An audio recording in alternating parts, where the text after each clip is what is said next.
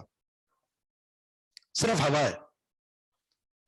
جس کا ظاہر اور جس کا باطن دو حیثیتیں رکھتا ہے نا, اس کو حدیث میں ذات ذو الوجہین کہا گیا ہے, 2 چہرے والا. ادھر گیا تو اور رنگ, ادھر گیا اور رنگ. سورہ بقرہ کے شروع میں ذکر ہے منافقین کا ذکر. قالوا انا معکم انما نحن مستہزئون. ادھر جاتے ہم تمہارے ساتھ, ادھر جاتے ہم تمہارے ساتھ, ان کے ساتھ مذاق کر رہے ہیں. تو 2 چہرے والا منافق, اس کی مثال بھی بہت بری دی گئی ہے.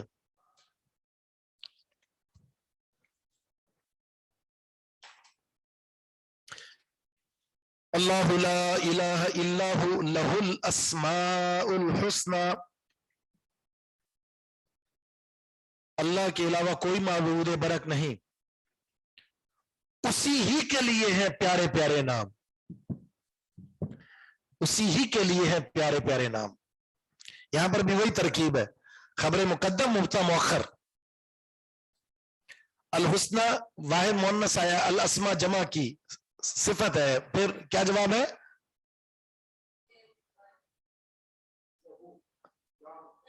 غیر عاقل. ایک اور جواب بھی ہے, وہ کیا تھا؟ غیر عاقل کے علاوہ بھی جواب بنے گا.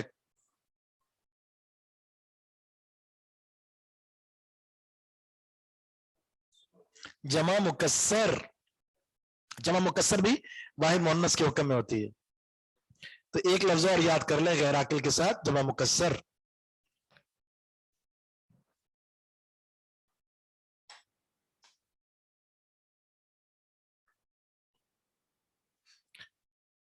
یہاں یہ بتایا جا رہا ہے کہ معبود وہی ہے جس کے اسماء الحسنى ہے. اور اللہ تعالیٰ کے اسماء الحسنى کتنے ہیں؟ بے شمار. جو ہمیں بتایا کہ وہ کتنے ہیں؟ 99. یہ حسنى کس اعتبار سے ہے؟ معنی کے اعتبار سے بھی, یعنی الفاظ کے اعتبار سے, معنی کے اعتبار سے, حقیقت کے اعتبار سے. خوبصورتی ہے اس میں. اللہ تعالیٰ کا فرمان ہے والذین یلحدون فی اسمائہ سیجزون. وہ لوگ جو اللہ کے اسماء میں الحاد کرتے ہیں. تو اللہ کے اسماء میں الحاد کیا ہے؟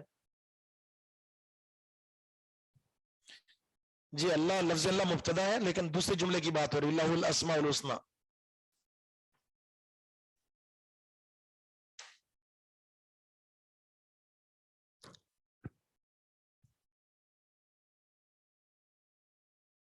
الحاد کیا اللہ کے اسماء میں؟ والذین یلحدون فی اسمائی. اللہ کے اسماء میں الحاد یہ کسی کو مانے کسی کو نہ مانے. اسماء میں الحاد یہ کہ لفظ مانے معنی نہ مانے. اللہ کے الفاظ اسماء میں الحاد یہ کہ نام بھی مانے معنی بھی مانے لیکن تعویل کریں اس میں. کچھ لوگ وہ تھے لفظ مانتے تھے معنی نہیں مانتے تھے, کچھ معنی مانتے تھے حقیقت نہیں مانتے تھے, اور کچھ ماننے کے بعد تعویل کرتے تھے، کچھ تشبیہ کے قائل تھے جی. تعطیل، تعویل، تحریف، تمثیل، تکییف، تشبیہ، یہ ساری جو صورتیں ہیں نا، یہ کیا ہے؟ یہ الہاد ہے اللہ کے اسما میں. جی الفاظ جو ہے نا، ہاں، ایک ہے تعطیل، ایک ہے تعویل. یہ الفاظ لکھ لیں جو یعنی الہاد کی صورتیں: تعطیل، تحریف،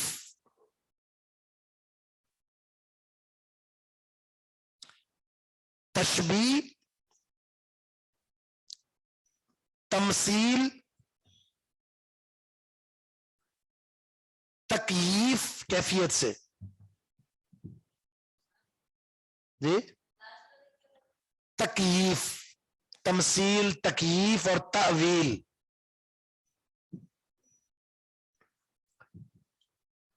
تمثیل کا مطلب مثال بیان کرنا، اللہ ایسا ہے جیسے یہ. تکییف کا مطلب کیفیت بیان کرنا،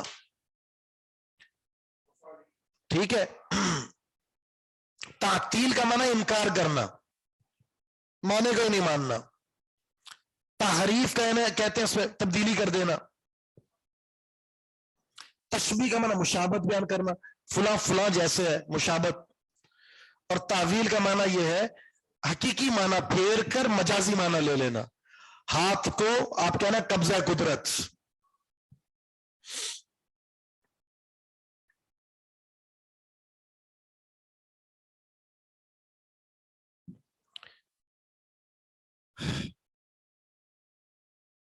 امام بخاری نے صحیح بخاری میں آخر میں کتاب التوحید قائم کی ہے.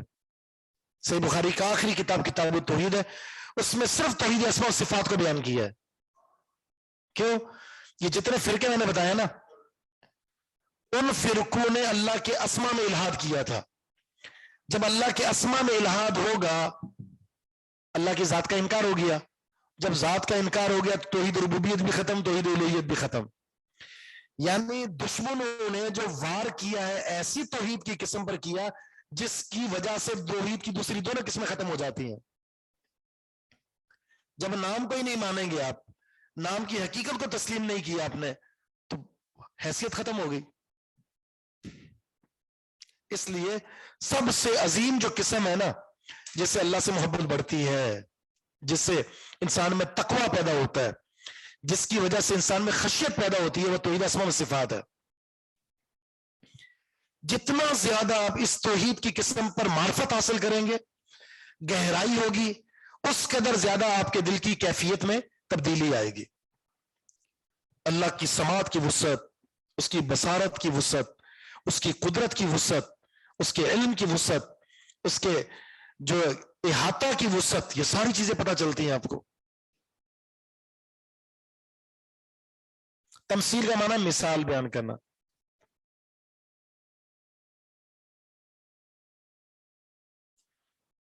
ویسے الہاد پر تو آپ کی ویسے کلاسیں بھی چل رہی ہیں نیچے.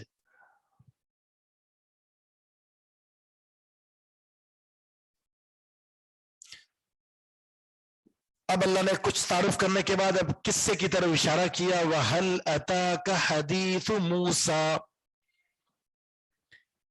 کیا آپ کے پاس موسیٰ علیہ السلام کی خبر آئی ہے؟ حدیث کس کو کہتے ہیں؟ قصہ، بات، خبر. لغوی معنی کیا حدیث کا؟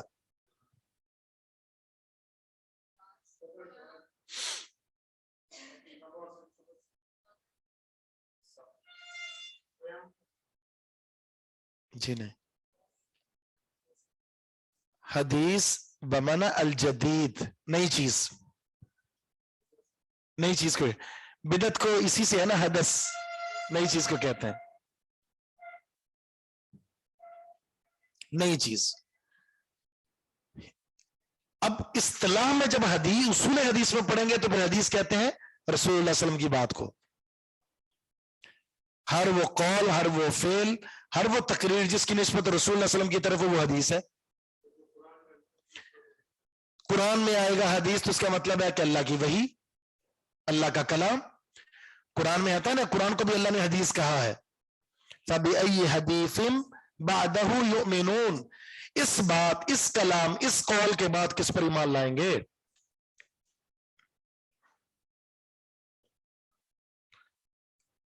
اذ رأى نارا, جب دیکھا انہوں نے آگ کو, اذ ایک ہے اذا اور ایک ہے اذ, اذ جو ہے ماضی کے لیے آتا ہے اور اذا مستقبل کے لیے آتا ہے دونوں ظرف. اذ ماضی میں کسی چیز کو بیان کرنے کے لیے آتا ہے, اگرچہ مضارع پر آ جائے ماضی کا معنی دے گا. اذا اس کے برعکس ہے, وہ مستقبل کا معنی دے گا چاہے ماضی پر آ جائے. اذا جاء نصر اللہ, جب آئے گی اللہ کی مدد.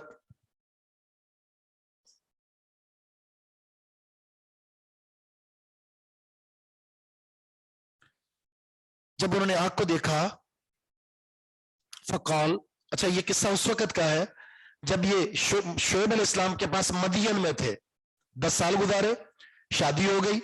شعیب علیہ الصلوۃ والسلام نے اپنی بیٹی سے ان کا نکاح کر دیا, کچھ عرصہ رہے. اب رہنے کے بعد اب یہ جا رہے ہیں اپنی والدہ سے ملاقات کے لیے, اپنے واپس. ایک عرصہ ہے, مزہ مزہ ہو چکا, اب سب بھول چکے ہوں گے, تو لہذا اب اپنے واپس والدہ سے ملاقات کے لیے جا رہے ہیں. لیکن اللہ کا کرنا ہے, اللہ ہر چیز کسی نہ کسی مقام پر کسی نہ کسی کے لیے کچھ نہ کچھ رکھا ہوتا ہے. اللہ نے وہاں اس کو پہنچاتا ہے, اس وقت اس کو وہ چیز دیتا ہے. انہیں اندازہ نہیں ہے, نکل رہے ہیں.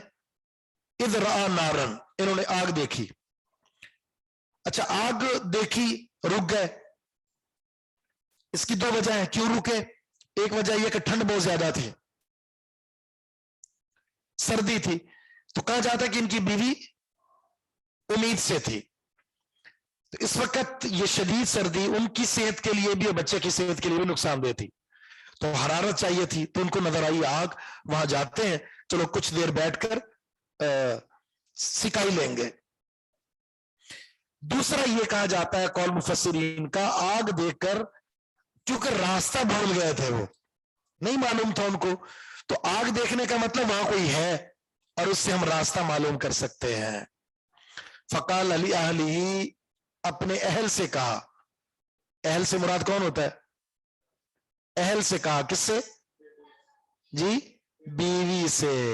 بیوی سے تو ہم عربی میں کیا کہیں گے گھر والوں کو جی؟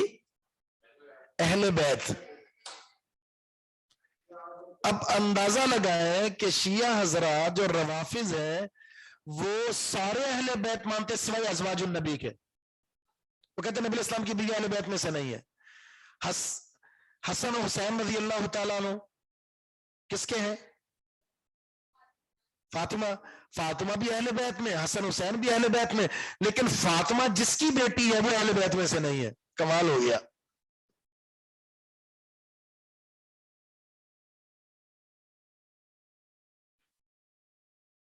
ابھی ہم نے پڑھا نہیں ہے, آپ کا سوال پہلے ہی آ گیا, تھوڑا سا حوصلہ کریں.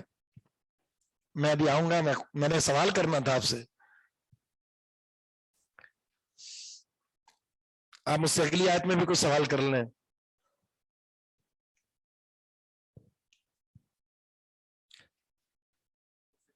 ہاں جی,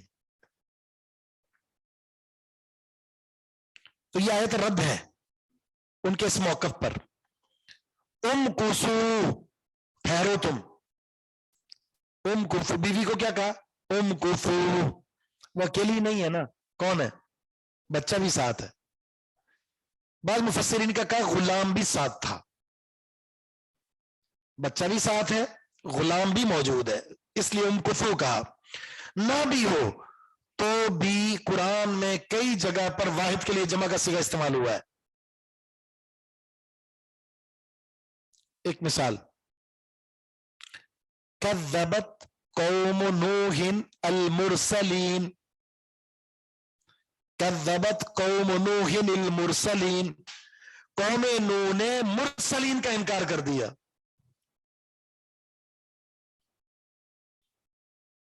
کس کا ہے؟ کسی کا نہیں ہے.